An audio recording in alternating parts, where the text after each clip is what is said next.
At the beginning of the story, we meet a woman named Sujin who is comfortably resting in her room. While she's sleeping, she sees her husband Hansu lying on the bed facing the door. Sujin calls out to him, and he responds by saying that someone is inside their house, then goes back to sleep. Sujin assumes her husband is talking in his sleep, but then she hears a noise and decides to check it out. At this point, we notice that Sujin is pregnant and this couple is newly married. As she investigates, they realize their front door is open, letting in air. The door was shaking and a slipper was wedged in the doorway, preventing it from closing. However, she hears another sound, prompting her to move further toward the source of the noise. As Sujin continues, she discovers that the noise was coming from a dog named Nasu. His dog was playing with a piece of paper. Then we see the slippers. One slipper remained in its place, and the other was by the door, where it had been blocking it. These slippers belonged to Hansu. The next day, Sujin and her husband notice they have a new neighbor who has moved into the same apartment building. This neighbor comes to visit Sujin, who has only recently moved into the apartment herself. The neighbor mentions hearing noises coming from Sujin's apartment the previous night, such as shouting. Sujin apologizes for the disturbance and assures the neighbor that it won't happen again. Let's get to know these characters a little better. Sujin is a manager at a company, and her husband, Hansu, is an actor who has won many awards for his performances. Later, Sujin goes to work, and in the evening, Hansu comes to pick her up. On their way home, they chat, and we learn that the apartment where their new neighbor now lives was previously occupied by an old man who is very peculiar. He often shouted and made noise at night, but one day, he vacated the flat and left. After returning home, Sujin and Hansu spend time together. Sujin tells Hansu about the previous night, mentioning that Hansu had been talking in his sleep, saying someone was in their house. Hansu doesn't believe her at first, but then recalls that the line Sujin mentioned is actually from one of his scripts. Later that night, Sujin checks Hansu's script and finds the exact same line written there. After this, Hansu goes to sleep while Sujin watches him. Then Hansu starts scratching his cheeks in his sleep. Sujin stops him, but he starts doing it again, so she stops him once more. Afterward, Sujin also goes to sleep. In the morning, when she wakes up, she notices Hansu has badly scratched his cheeks, leaving a wound. When he wakes up, he notices the swelling and asks what happened to him. Sujin tells him his face is swollen. She applies medicine to his cheeks and suggests he go to the hospital, but since she's already late for work, she can't accompany him. After Hansu leaves, Sujin notices bloodstains all over the house, which makes her realize that Hansu was likely walking around the house at night while sleepwalking. Later, Sujin goes to the office, where she searches online for information about all of this. She then asks Hansu why he's sitting in the dark. He tells her he's thinking about quitting acting and becoming a real estate agent instead. Hansu's acting career hasn't been going well lately, and because of this, he's considering leaving his job. Since they need money to manage their household, Sujin encourages him and tells him he shouldn't give up because he's a good actor. Motivated by her support, Hansu gives her a present containing snacks. That night, Sujin works while eating the snacks, and Hansu goes to sleep. To prevent himself from scratching his face again, Hansu wears gloves on his hands. After a while, Hansu gets up and starts walking toward the kitchen. Seeing this, Sujin follows him. Hansu is sleepwalking, and he opens the fridge to take something out. He begins eating raw meat, which alarms Sujin. She tries to stop him, but he doesn't listen. Hansu then moves toward the window, and despite Sujin's efforts to stop him, he doesn't stop. He tries to jump out of the window, but Sujin saves him just in time. Hansu falls to the ground and regains consciousness. Hansu has no idea what just happened, so Sujin tearfully tells him everything. She also reveals the biggest news. She is pregnant.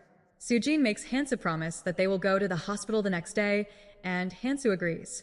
The next day, a safety net is installed on the window. Not only that, but Sujin also starts checking every window in her house. She gets grills installed on the windows for added security. After this, Sujin's mother arrives and suggests she call a shaman, believing that Hansu is possessed. She gives Sujin a poster, which she claims is blessed. Sujin's mother says that if Sujin hangs the poster and stares at it, negative forces will not be able to harm their home. However, Sujin tells her mother there's no need for such measures. Afterward, both Sujin and Hansu go to the hospital, where Hansu undergoes an examination. The doctor informs them that Hansu is suffering from REM sleep behavior disorder. This condition is caused by a chemical imbalance in the nerve cells and can result in people scratching themselves, sleepwalking, and even harming themselves. It can also explain behaviors like eating raw meat. Sujin asks the doctor about treatment options. The doctor explains that while there is a treatment, they first need to take precautions. This includes keeping all harmful items, such as knives or other sharp objects, out of Hansu's reach to ensure he doesn't hurt himself again. The doctor emphasizes the importance of Hansu making lifestyle changes, such as giving up alcohol and going to bed early. Hansu will also need to take medication on time and follow the doctor's instructions closely.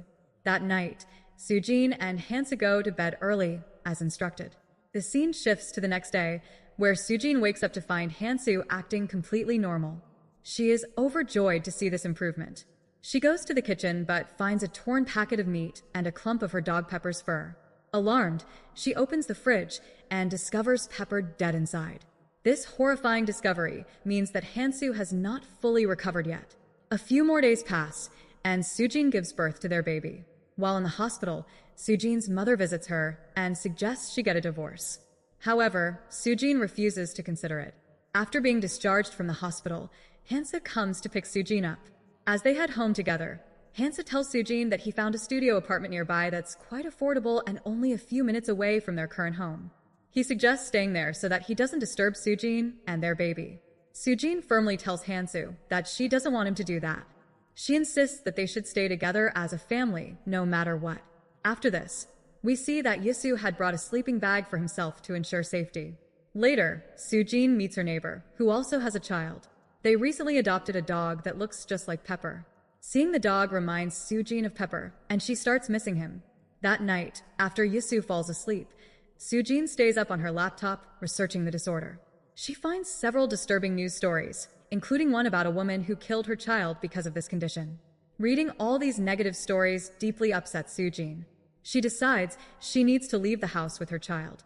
As she goes to the bathroom, Yisu, who is sleepwalking, begins knocking on the bathroom door.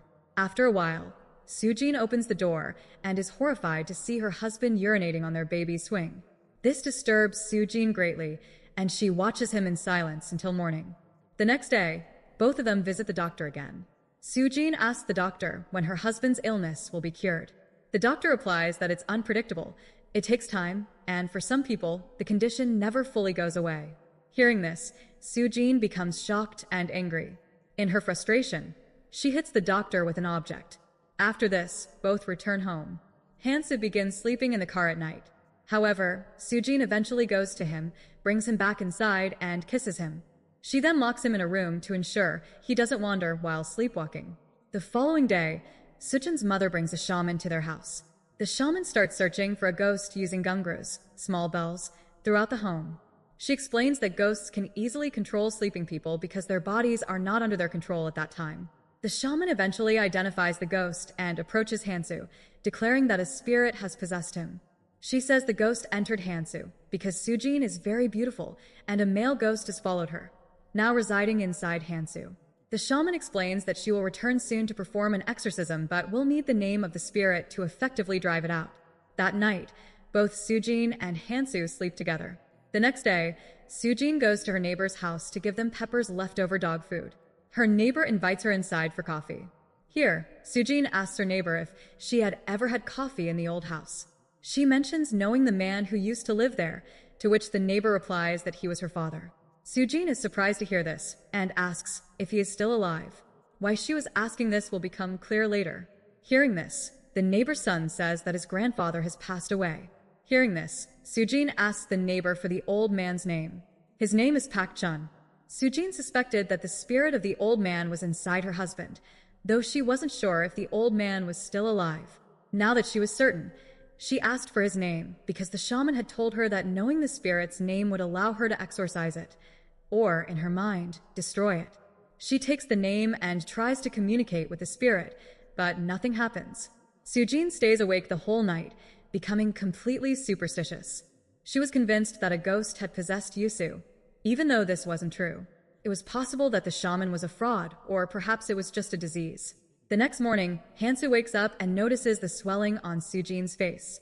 She hadn't slept all night and had been staring at the same holy symbol poster, believing it would protect them. Her eyes had turned red from lack of sleep, so Hansa comforts her and helps her lie down to rest.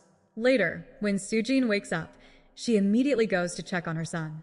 However, she hears his voice coming from the trash bin. Panicking, she searches through the bin and finds him buried under the garbage, but this turns out to be just a nightmare. When Sujin wakes up for real, she goes to look for her son. This time, her son is genuinely missing. She frantically searches for him everywhere, even in the refrigerator, remembering the incident with Pepper. She then looks in the pot of water on the stove, suspecting the worst, but finds nothing there. At that moment, her husband comes in, holding their son and feeding him. Overcome with fear and convinced her husband is a threat due to the supposed possession by the neighbor's old man, Sujin hits him on the head with the same pot. Hansu falls unconscious immediately. Sujin did this because she was terrified and had convinced herself that a spirit was inside her husband, believing him to be a danger to their son. Now, when Hansu opens her eyes, she finds himself tied up, and Sujin tries to kill him. Then he starts crying in front of her and asks, "What do you want from me?" Actually, she felt that her husband was going to kill her and their son. However, seeing him crying, she lets him go. Afterward, we see a scene a few months later where Hansu's condition has improved. Sujin, on the other hand, is admitted to a neuropsychiatric hospital due to her declining mental health, which was evident earlier. Today, however, she is about to be discharged. This reflects an interesting shift. Initially, Hansu's health was poor, as she had a sleep disorder. But throughout this ordeal, while trying to cure her husband and protect her son, Sujin's own mental health deteriorated. Now, on the day of her discharge, Sujin's mother and Yeso arrive to pick her up. However, Yeso gives their son to Sujin's mother and drops them off at her home. Afterward, Hansu returns home and finds stickers posted all over the house, remnants from Holi. Hansu starts questioning her about the stickers, but instead, Sujin yells at him and makes him sit in front of a projector. She is still convinced that Pak Chunk, the ghost of the old man, is possessing her husband. She turns on the projector and explains that she started sleepwalking on October 18th and that old man died on October 8th. She mentions she has heard that while most people go to heaven after death, some become ghosts after 10 days. She connects Hansu's sleepwalking patterns to the old man's death, implying that the old man became a ghost on the 18th and possessed Yeso. Sujin insists that she had already warned him that there was someone in their house, perhaps the ghost of the old man. Hearing this, Hansu tries to reason with her, saying it's all in her head and just a line from a script. But Sujin refuses to believe him. She insists the old man's spirit is inside her. When Hansu tries to show her a photo of Hansu undergoing an exorcism while asleep, Sujin demands he stop. Unable to take it anymore, Nasu pleads for an end to the exorcism, but Sujin continues. Finally, she asks Hansu to open the fridge. In fact, the fridge contains their neighbor's dead dog. Seeing this, Hansu goes to the bathroom to vomit, where their neighbor is locked up. Sujin picks up a drill and frees their neighbor. She then confronts the old man's spirit, demanding him to leave her husband's body. She threatens that if he doesn't, she will kill the neighbor's daughter. At this point, the neighbor pleads with her, saying she just wants to save her son, who is downstairs. Hansu tries to reason with Sujin, but she doesn't listen and begins drilling into him. Suddenly, the ghost of the old man starts speaking in real life. He tells Sujin that in exchange for releasing the neighbor's daughter, he will release her husband's body. The ghost speaks to his daughter for the last time, then moves forward and leaves Hansu's body, retreating to the wall forever. With this, the swelling subsides, and Sujin gets her husband back as he was before. Afterward, she lies down next to her husband and falls asleep. And boom, with that, the movie ends.